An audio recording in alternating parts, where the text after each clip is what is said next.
بسم اللہ الرحمن الرحیم۔ السلام علیکم ناظرین، آج میں آپ کے سامنے ایک موضوع جو بڑا ہی دلچسپ موضوع ہے، جو برموڈا ٹرائی اینگل کی حقیقت کے عنوان پر ہے اور امام مہدی علیہ السلام کا مسکن۔ آج کی یہ پہلی ویڈیو ہے اور میں اس ویڈیو میں آپ کو سب سے پہلے یہ بتانا چاہتا ہوں کہ برموڈا ٹرائی اینگل کے بارے میں جو یہ کہا جاتا ہے کہ یہ امام مہدی علیہ السلام کا مسکن ہے، وہ کس وجہ سے کہا جاتا ہے، وہ بات کیا ہے، وہ دلیل کیا ہے جس کی وجہ سے برموڈا ٹرائی اینگل کو امام مہدی علیہ السلام کا مسکن قرار دیا گیا ہے۔ اصل میں یہ ایک واقعہ ہے جو بہت طویل واقعہ ہے۔ اس ویڈیو کے اندر میں اگر فقط وہ واقعہ بیان کروں تو وہ تقریباً 1-1.5 گھنٹے کی خالی ویڈیو بن جائے گی۔ تو اگر وہ پورا واقعہ کسی نے پڑھنا ہوا تو بہار الانوار کی جلد نمبر 12 کے اندر پیج نمبر 36 سے یہ پورا واقعہ شروع ہوتا ہے، وہاں سے آپ پڑھ سکتے ہیں۔ میں اس واقعہ میں سے جو مین چیزیں ہیں وہ آپ کے سامنے صرف پیش کروں گا کہ جس کی بنیاد پر برموڈا ٹرائی اینگل کو امام مہدی علیہ السلام کا مسکن قرار دیا جاتا ہے۔ اس کے ساتھ ساتھ میں آپ کے ساتھ وہ معلومات شیئر کروں گا جس میں ائمہ اہل بیت علیہ السلام نے امام مہدی علیہ السلام کے مسکن کے بارے میں احادیث میں بیان کیا ہے۔ وہ تمام کتب اور جس کتاب کے اندر وہ تمام احادیث موجود ہیں، وہ ساری کی ساری کتابیں حوالہ جات کے سامنے آپ کے سامنے پیش کروں گا تاکہ آپ تمام ان احادیث کو پڑھ لیں جو ائمہ اہل بیت علیہ السلام کی ہے، جس میں ائمہ اہل بیت علیہ السلام نے امام مہدی علیہ السلام کے مسکن کی بات کی ہے۔ جب وہ بھی معلومات میں آپ تک پہنچا دوں گا، پھر اس کے بعد ہم بات کریں گے کہ یہ جو برموڈا ٹرائی اینگل جس کو امام مہدی علیہ السلام کا مسکن قرار دیا جاتا ہے اور جس واقعہ کی بنیاد پر اس کو امام مہدی علیہ السلام کا مسکن قرار دیا جاتا ہے، اس واقعہ میں تو امام مہدی علیہ السلام نہیں بلکہ ان کی اولاد کا ذکر ملتا ہے۔ تو پھر اس سیل میں تیسرا جو ہمارا حصہ ہوگا، تیسرے حصے میں ہم آپ کے سامنے اولاد امام مہدی علیہ السلام کے بارے میں وہ تمام احادیث اور وہ تمام روایات جو جس کتاب کے اندر موجود ہیں، تمام حوالہ جات کے ساتھ آپ کے سامنے پیش کریں گے کہ امام مہدی علیہ السلام کی اولاد، پھر وہ مسکن جو امام مہدی علیہ السلام کی اولاد کا جو مسکن ہے، پھر اس مسکن کے بارے میں آپ کے سامنے تمام احادیث، تمام روایات جو ہیں وہ حوالہ جات کے ساتھ ایک ایک کتاب آپ کو دکھائی جائے گی اور آپ کے سامنے اس معلومات کو پیش کیا جائے گا۔ یہ تمام معلومات جو ہے سلسلے وار ایک ایک موضوع مکمل ہوتا جائے گا، تو آپ کو مکمل معلومات، جب تک وہ پہلا موضوع مکمل نہیں ہوگا دوسرا موضوع جو ہے وہ ہم شروع نہیں کریں گے۔ تو آج کی اس سلسلے میں پہلی یہ ویڈیو ہے اور آج کی اس ویڈیو کے اندر ہم سب سے پہلے جس چیز پر بات کریں گے وہ ہے برموڈا ٹرائی اینگل کی حقیقت اور امام مہدی علیہ السلام کا مسکن۔ سب سے پہلے میں یہ چاہوں گا کہ میں آپ کے سامنے وہ تمام چیزیں پیش کروں جس کی بنیاد پر برموڈا ٹرائی اینگل کو مسکن امام مہدی علیہ السلام کہا گیا ہے، اور دیکھیں گے کہ اس میں ہم کو کیا ملتا ہے۔ کیونکہ واقعہ بہت طویل ہے، میں نے اس لیے حوالہ آپ کو دے دیا ہے، جو شخص بھی پڑھنا چاہے وہ بہار الانوار جلد نمبر 12 کے اندر پیج نمبر 36 سے شروع ہوتا ہے اور تقریباً 8 سے 10 پیج کا یہ واقعہ ہے۔ اس ویڈیو میں پورا وہ پیش کرنا مناسب نہیں، ویڈیو بہت طویل ہو جائے گی، لہٰذا اس میں سے جو مین چیزیں ہیں وہ میں آپ کے سامنے پیش کروں گا۔ یہ واقعہ زین الدین علی بن فاضل مازندرانی کا واقعہ ہے جو 690 ہجری میں بحر اوقیانوس میں 3 دن تک مسلسل سفر کرتا ہے۔ سمندر میں مسلسل 3 دن کے سفر کے بعد جزائر الحوافظ میں پہنچتا ہے۔ وہاں اسے معلوم ہوتا ہے کہ جزیرہ خضرا کے نام سے ایک جزیرہ جس میں حضرت ولی العصر کی اولاد مقیم ہے۔ 40 دن جزائر الحوافظ میں قیام کرتا ہے 40 دن بعد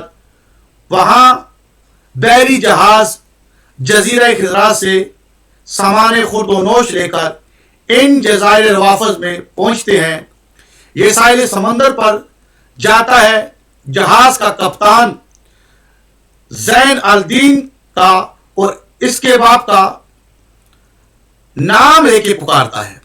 اور اسے بتاتا ہے کہ آپ کے مکمل فائل میرے پاس ہے اور مجھے اجازت دی گئی ہے کہ اگر تو جزیرہ خضرا میں آنا چاہے تو میں تجھے ساتھ لے جا سکتا ہوں۔ زین الدین جو ہیں جانے پر آمادہ ہو جاتے ہیں۔ جہاز جو ہے لنگر اٹھاتے ہیں۔ مسلسل 16 دن سمندر میں سفر کے بعد آب سفید پر پہنچتے ہیں۔ کپتان زین الدین کو بتاتا ہے کہ یہ آب سفید جزیرہ خضرا کے گرد ایک سفید احسار ہے۔ جو جہاز بھی اس آب سفید کے بحری ہوائی حدود سے اندر داخل ہونے کی کوشش کرے گا وہ غرق ہو جائے گا۔ جزیرہ خضرا میں پہنچ جاتا ہے لیکن لوگوں کی ایک بڑی تعداد کو بہترین شکل و صورت میں اور عمدہ ترین لباس میں دیکھتا ہے۔ شہر انتہائی آباد ہے اور اس شہر کے جو لوگ ہیں وہ سدا بہار درخت اور انواع و اقسام کے میوے وہاں موجود ہیں۔ بازار پر رونق ہیں۔ بلند و بالا مکانات سنگ مرمر سے تعمیر شدہ ہیں۔ سید شمس الدین ایک انتہائی عمر رسیدہ شخص کے متعلق بتایا جاتا ہے کہ یہ امام زمان علیہ السلام سے 5ویں پشت سے ہیں، یعنی امام زمان علیہ السلام کی اولاد میں 5ویں پشت کے یہ شخص ہے جن کا نام سید شمس الدین ہے۔ اس جزیرہ کے باسیوں کی تعلیم و تربیت اور جزیرہ کا انتظام اور انحصار اسی کے سپرد ہے۔ اس جزیرے میں امام زمانہ علیہ السلام کا نائب خاص ہے۔ تمام احکامات امام عالی مقام سے براہ راست حاصل کرتا ہے، لیکن آج تک حضرت امام مہدی علیہ السلام کی زیارت سے مشرف نہیں ہوا۔ یہ ناظرین بڑی قابل غور بات ہے۔ سید شمس الدین جو ہیں یہ امام علیہ السلام کے بیٹے کے بیٹے کے بیٹے کے بیٹے کے بیٹے ہیں، یعنی 5ویں پشت میں امام مہدی علیہ السلام کے یہ پوتے ہیں، یعنی 5ویں چوتھے بیٹے کی اولاد میں آگے چل کے ایک 5ویں پشت، یعنی کہ امام مہدی علیہ السلام کے جو حقیقی بیٹے ہیں، پھر آگے ان کے بیٹے ہیں، پھر ان کے بیٹے ہیں، پھر ان کے 5ویں پشت میں سید شمس الدین جو ہیں یہ امام علیہ السلام کے بیٹے ہیں۔ اور یہ بتایا جا رہا ہے کہ یہ امام علیہ السلام کی طرف سے اس جزیرے میں امام علیہ السلام کے نائب ہیں اور امام علیہ السلام سے ڈائریکٹ احکامات ان تک پہنچتے ہیں، لیکن اس کے باوجود بھی یہ امام علیہ السلام کی زیارت سے مشرف نہیں ہوئے۔ ہر جمعہ کی صبح ایک مخصوص جگہ حضرت کے اپنے ہاتھ سے لکھا ہوا ایک خط ملتا ہے جس میں آئندہ جمعہ تک پیش آنے والے واقعات اور مسائل کا مفصل حال موجود ہوتا ہے۔ علی ابن فاضل اس جزیرہ میں 18 دن تک قیام کرتے ہیں اور جناب شمس الدین کی صحبت سے فیض یاب ہوتے ہیں۔ 18 دن بعد اسے حکم ملتا ہے کہ واپس اپنے وطن چلے جائیں۔ علی ابن فاضل مازندرانی حضرت شمس الدین سے جو علمی استفادہ کیا ہے اسے ایک علیحدہ کتاب میں انہوں نے تحریر کیا اور اس کتاب کا نام رکھا الفوائد الشمسیہ۔ یہ کتاب آج ہمارے ہاتھوں میں نہیں ہے، لیکن علماء اس کے بارے میں یہ کہتے ہیں کہ ان کے پاس کچھ حصہ اس کتاب کا جو علامہ فاضل مازندرانی نے لکھا تھا، اس میں 80 سوالات تھے جو انہوں نے امام علیہ السلام سے جوابات لیے تھے 80 سوالات کے، اور یہ اس کتاب کا نام انہوں نے رکھا تھا الفوائد الشمسیہ۔ لیکن ابھی ہمارے پاس اس کتاب کا کوئی حقیقی حصہ موجود نہیں ہے، لیکن اس میں سے کچھ چیزیں ہمارے پاس موجود ہیں۔ ناظرین اس کے بعد وہ آگے لکھتے ہیں کہ اپنے سفر کی مکمل تفصیل سے اپنے ہم اثر چند بزرگوار علماء کو مطلع کرتے ہیں۔ 7ویں صدی ہجری کا معروف قلمکار فضل ابن یحییٰ طبی 11 شوال یہ شوال کے مہینے کی 11 تاریخ ہے اور سن 299 ہجری کی، جیسے 699 ہجری کا یہ واقعہ ہے۔ اور اس پورے واقعہ کو فضل ابن یحییٰ طبی جو ہیں، ان کے دربار میں جو ہے یہ پورے واقعہ کو بیان کرتے ہیں، پوری مفصل داستان جو ہے خود علی بن فاضل مازندرانی جو ہے وہ جلسہ میں سناتے ہیں۔ اور الجزیرہ الخضراء کے نام سے اسے یہ شخص جو ہے جس کا نام فضل ابن یحییٰ، یہ شخص جو ہے فاضل مازندرانی سے یہ جب پوری مجلس کے اندر یہ پورا واقعہ سنتا ہے تو اس واقعہ کو وہ تحریری شکل میں لکھتا ہے۔ یہ کون لکھتا ہے؟ فضل بن یحییٰ۔ اس کے بعد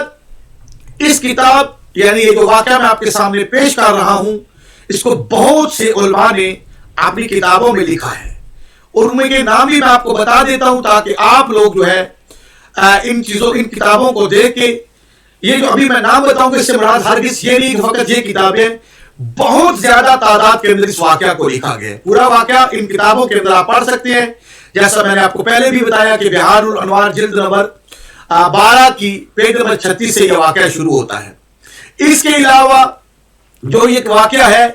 شہید اول نے اپنے دست مبارک سے ایک کتاب میں تحریر کیا ہے، جو کہ آپ کو نجف لائبریری میں اس کا نسخہ مل سکتا ہے۔ اس کے علاوہ ہمارے پاس محقق کرکی ہیں، ان کی ایک اپنے ہاتھ کی ہے اسی کتاب کا، جو یہ مولا امیر کائنات علیہ السلام کی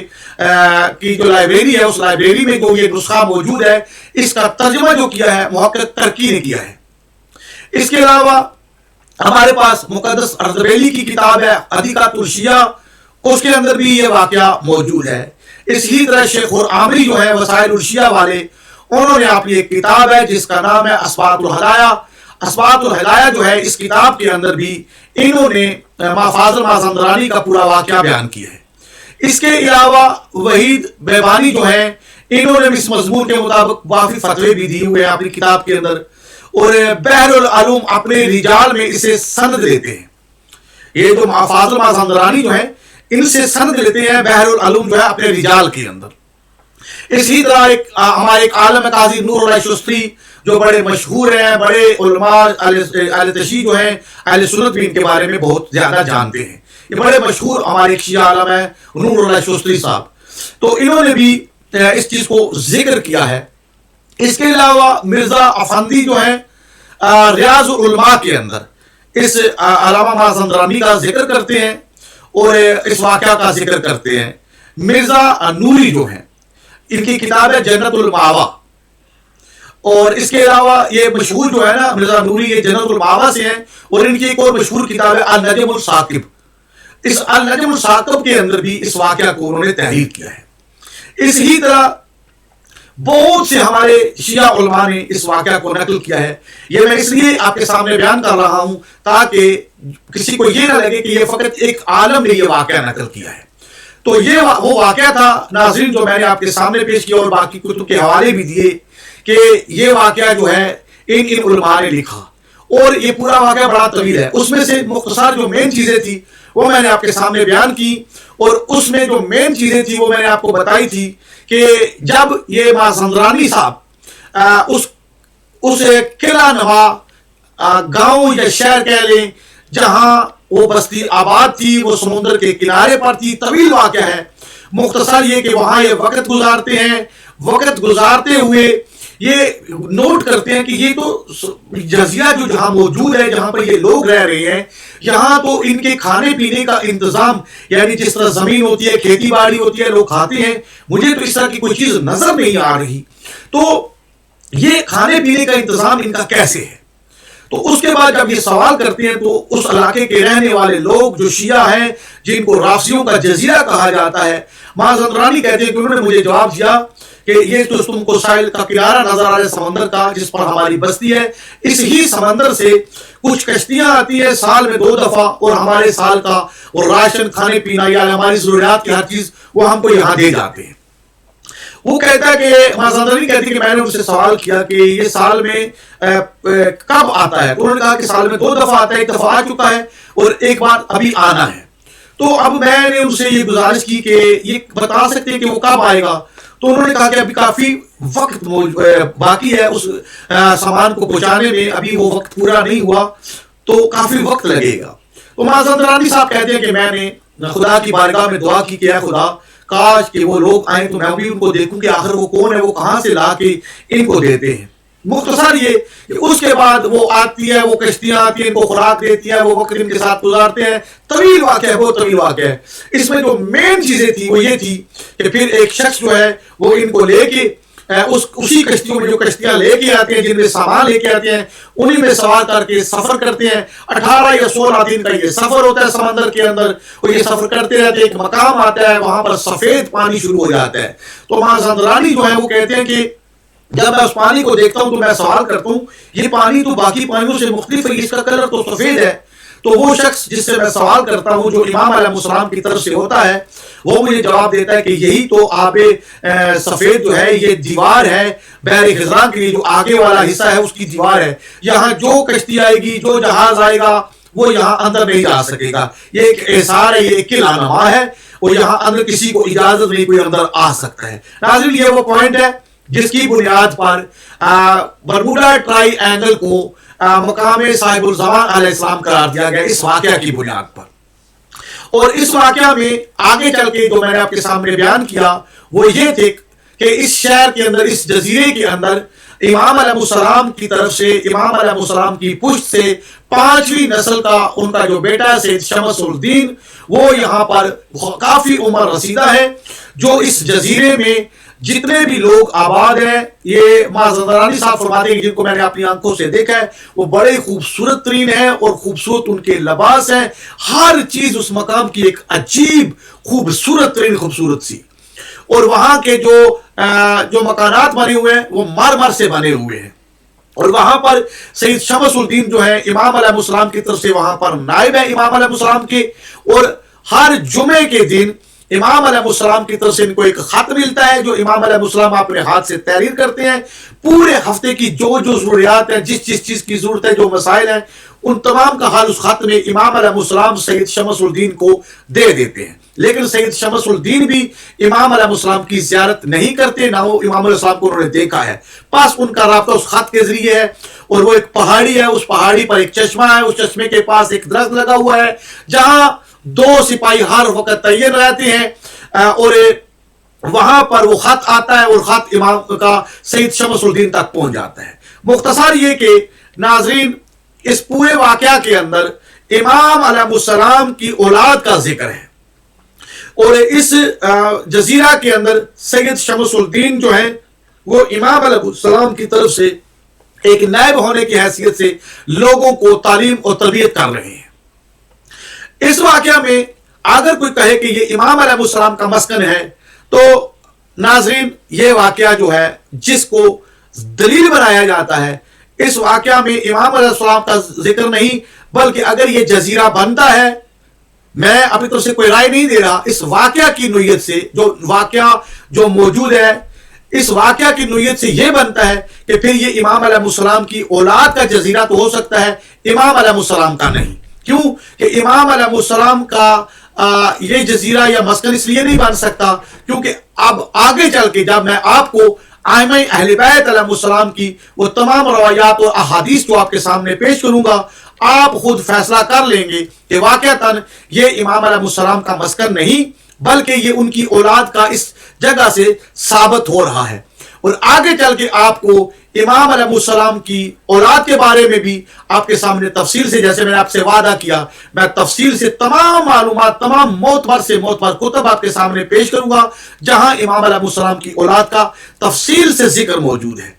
اس واقعہ میں بھی آپ نے دیکھا سید شمس الدین جو ہے یہ امام علیہ السلام کی 5ویں پشت میں، یعنی کہ ان کی اولاد سے ہیں، ان کی نسل سے ہیں، ان کے پوتوں میں سے ہیں۔ تو یہ بھی یہاں پر بھی ان کی حکومت ہے، اور یہاں پر جو لوگ آباد ہیں ان پر حکومت جو کر رہی ہیں وہ امام علیہ السلام کی طرف سے سید شمس الدین جو امام علیہ السلام کی نسل سے ان کے پوتے ہیں۔ لیکن مختصر یہ ہے ناظرین، یہ ویڈیو بھی طویل ہو رہی ہے کہ اس واقعہ کے اندر جو بحر خزاں کے نام سے مشہور ہے اور جس کو دلیل بنایا جا رہا ہے